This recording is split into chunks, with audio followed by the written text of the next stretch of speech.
actors? But we were at a convention together in Tennessee, and we were walking down the hallway, and Jill wasn't with me, so I had to help her with me, and she was adorably cute. So we're walking down the hallway, and Vic usually tries to ignore me. We compete for attendees. And so we're walking down the hallway, and he sees this girl, and he just kind of... She may have been wearing a Love Me for My Mind tank top, at my request. And so he just stopped and said, oh, and she just looked right through him, because she'd know who he was. And so he decided to play up to be important, to talk to me. He said, Sarah, Dan, you are my favorite. This guy is my best friend. And he gave me a hug.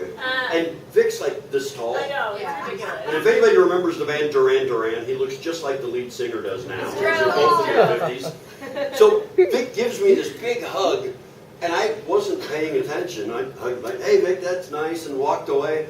And I got to my panel, and I looked, and I had a face print on the inside of my black gi from giving him a hug because he was wearing so much makeup. And that's not the sort of thing. I'm very careful, like at Anime, when I'm hugging somebody in costume, because I don't want, your makeup's awesome, but I don't want to take it home with me. And it would mess up your look for the rest of the day. Oh, I'm sure, because that would be, and see, I would have that. It would look like I've been picking my nose or something, and all doing that.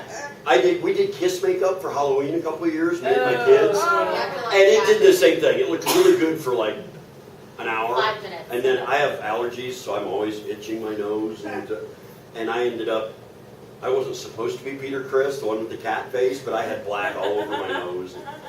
But I gave Vic this hug, and I put my stuff in dirty clothes. I got home, and we were downstairs in the laundry room, and I was getting my laundry out because I do my own laundry. That's okay. Good man. You like to think that's a good thing, but otherwise, yeah. So I'm doing, and Jill's standing there talking to me, and said, how was your weekend? And right then I pull up my black uniform top and spread, and go, oh, and turn it on right as she goes, how was your weekend? And I have this huge makeup print. And she's like, you said you had a good weekend? You didn't tell me it was a good weekend. What happened here? And I'm like, and I just lost it. I'm like, you won't believe this. It's just probably not. And so I told her the story. I gave Vic a hug, and she just lost it. She's like, oh my God, he did that on my uniform once. Because Vic hugs my wife all the time. Of course. She's adorable and cute and deadly. We did the self-defense class, the move where I had the guys come up yesterday and she twisted them up? Yeah. We did that at another convention, and one of the other voice actors, who's a burly big, he does the voice of Wolverine in a cartoon. It's Scott McNeil. I'm name dropping because, like I said, it's Sunday. I don't care anymore. Yeah. Scott's a big, tough guy. He has a lot of action roles and stuff, and so he looked at swords on. So he came to our panel, and he's sitting back there, and he's watching the move, and so he didn't come up with all the audience watching, but when we're walking around, he's like, hey, psst, come here. Show me how that thing works. And I'm like, gotcha. Jill! Come here. I walked away, and he's like, you're making me do this with a girl. And I'm just, she heard you say that. You are so toast. So Jill's like, okay, go ahead. Grab my arm. And he's like, what if I don't? He went to grab her by the throat, and she crank and dropped him. All the way to the ground. He's like, holy, and he dropped an F-bomb. Oh. In my all ages panel. Do that again. Sorry, kid. Do that again. And it's like, I think you like that. Back away slowly. But he followed her around all the rest of the weekend, like in the green room. Every time we're in there, he's like right over talking to her. So, how long have you been training? What other things can you do to me? This is the guy that got us kicked out of Tokyo and Tulsa one year, though. Nice. Well, we were cutting straw mats, for our stage. We were doing it for opening ceremonies. They wanted me to cut a mat. Yeah. So I tossed a piece into the audience, and we hadn't been there before, and they were like, I want one! So I threw another mat piece out into the audience. Scott was in the wings, and he came running out, grabbed a mat, turned his back, and went zing, and threw it out to the audience. He hit the chandelier in main events and broke it. Oh. And Tokyo and Tulsa were so upset about the property damage, they didn't hire me back. And an attendee had to send them video footage of opening ceremonies. And it wasn't you. Showing Yeah, and then Voice they invited actor, me back. I don't- didn't get an apology, but they said, well, I guess enough people have asked for you back. We'd like to have you back for 4 years in a row. Yeah. I'm like, yeah, thanks, but we're not letting any of the voice actors come on stage with us when we're cutting. Yeah, no. Good plan. That has nothing to do with our panel. No. But since I already packed up my stuff, I don't know what time it is. Now I do, because I looked at my phone. Sending Allie to you. Hi, Allie. I didn't realize Jill sent you. I thought you were just here as my helper. She co-ops my helpers all the time. I'll have people that kick, and they end up being Jill's helper. I am going to sit down, though. It makes me feel paranoid. Or I can stand. Oh, no. I want you to... This is your teacher mode. Do we have to raise our hand then? Do you what? Do we have to raise our hand then? You don't get to speak at all. Both of your hands are full. If you raise your hand, it's to get a close-up view of me. Not full now. No, the other one. Don't speak. Is she part of your crew? Yeah. Look, you've got him trained. Could you train her too? There is no training me. Well, there's only one other option on the farm. If you can't discipline the animal and get it to do what it's supposed to, there's always that hole in the back 40. Yeah. Hi. We do that with children too. The ones that are particularly ill behaved.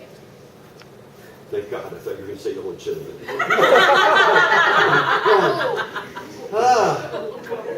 So this panel is actually called Breathing Life into Storytelling. And what we're going to do is we're going to talk about,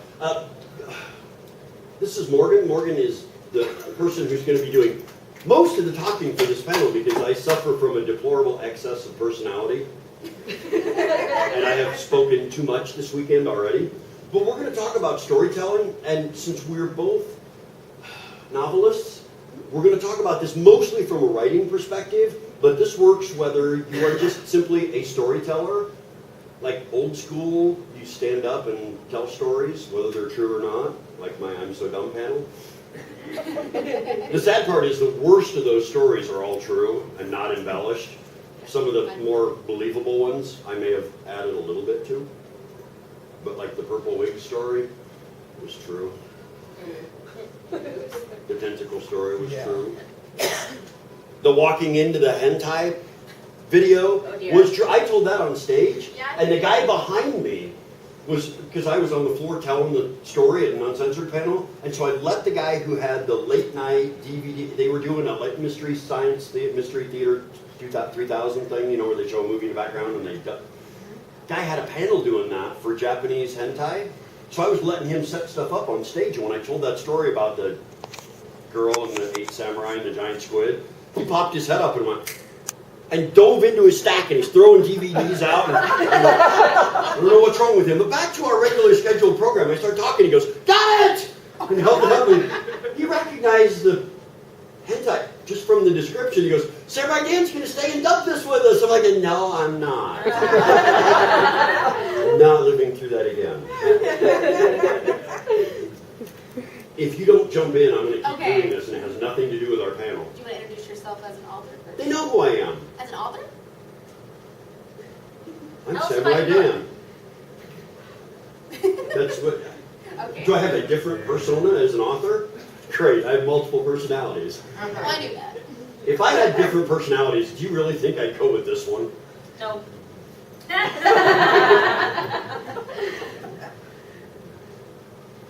Better. I feel tougher now. Except this way, nobody recognizes me. It's like a complete disguise. I wear the hat and nobody knows me. I take the hat off and people go, Samurai Dan! Good to see you again! As a con chair at a convention I performed for him 4 times a year for the last 5 years. Nobody recognized you with the hat on. Apparently the bald head is my signature move. This is awful. Hi Morgan, go. My name is Morgan Strauch-Komnick, and when I'm not teaching kids that 2 + 2 does not equal fish, I am a writer and also a full-time otaku. So I'm here to tell you guys about my writing experience with the wonderful Samurai Dan and his experiences writing as well. And I think Dan was going to start with the 3 E's of writing. I was? Look, I just gave this to you. You taught me that 3 years ago. I taught you that. You did. If you're a storyteller, whether you're writing a book or a screenplay or just standing up in front of an audience and telling stories, there are generally 3 different reasons why we tell stories. That you just have to let it out of